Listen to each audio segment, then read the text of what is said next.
Copy it. Okay. What is your love language, both in giving and receiving? This is kind of hard for me to answer, but I'll try my best. When it comes to receiving, I've always believed that it actually kind of, it almost wigged me out to hear Frio talk about this in the words that he used on one of his streams. I think it was him that talked about this, because I've never talked about this to them, like to any of the boys, but it very uncannily reflected my values. One of my strongest beliefs ever is that time is our most valuable currency as people.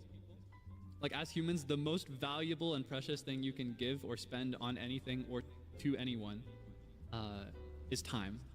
Your time. It's finite, so it's super precious.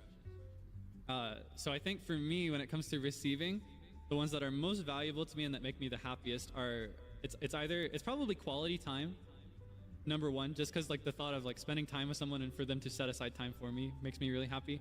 Either that or acts of service, but it's also a complicated one because on one hand, I do not like to depend on others. I'm really bad at it. I'm trying to get better at that, like leaning on others when I need to, but there's also something that makes me just want to break down and start crying out of joy to think that someone is like in the shadow of my eye, right? In the corner of my eye, just taking the time to do something for me to make my day a little easier.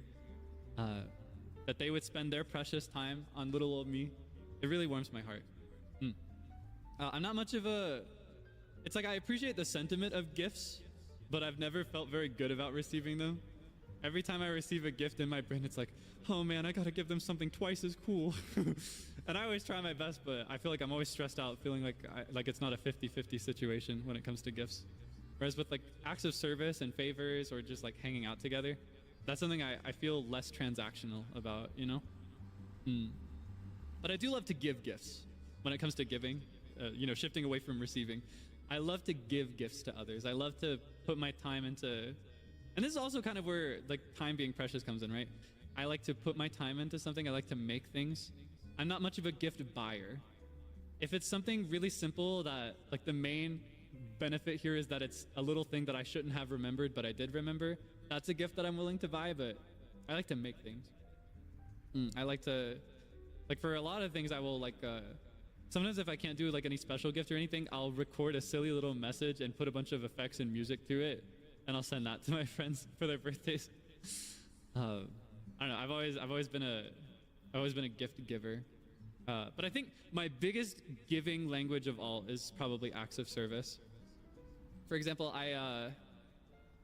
if I am temporarily sharing a place with somebody, I feel like I will go out of my way to make sure everything is clean for them and not say anything about it. I'll go out of my way to like do the dishes. I will do things like that because I think that is a way to show my appreciation for whatever it is they do. And there's always something, right? Or just like the place that they hold in my life. That's kind of how I like to communicate it.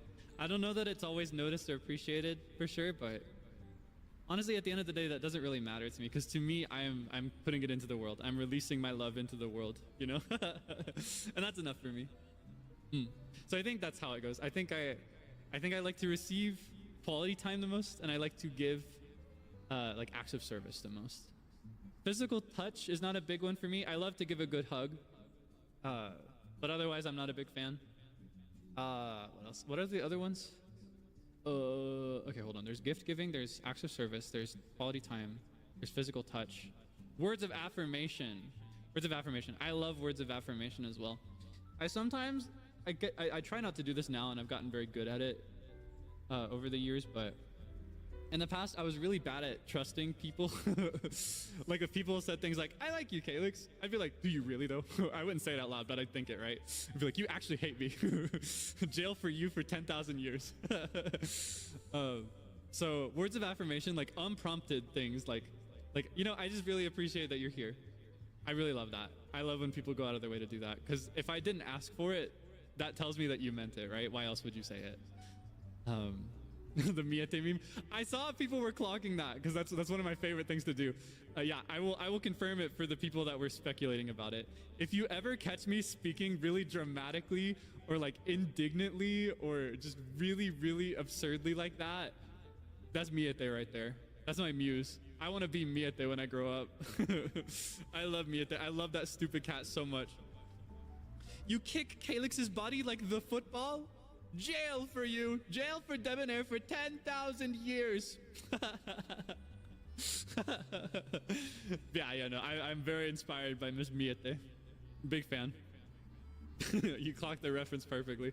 I realize I do reference quite a few things. Very sorry about that if that ever becomes tedious to keep up with. I don't know, that's just how I communicate. It's just how I convey my ideas.